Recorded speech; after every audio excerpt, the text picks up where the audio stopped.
Welcome guys, in this video I'm going to show you how you can enter pairing mode in your JBL Wave 300.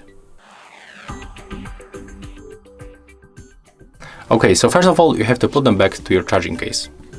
As you can see, they are turned off, the indicators are not up, and to enter the pairing mode we have to use this touch control panel for each earbud. We have to click on it once, and after that quickly hold together for 5 seconds. So click and hold. I'm going to show you how to make it. Of course, we have to remove them from the case, and you have to just click and hold. And take a look on the indicators, they will start blinking quickly, just like that. And after that, when you click to pair new device, they will appear on the list. There it is. As you can see, that's how you can enter pairing mode and connect these earbuds to any other device. If you find this video helpful, just remember to leave a like, comment and subscribe.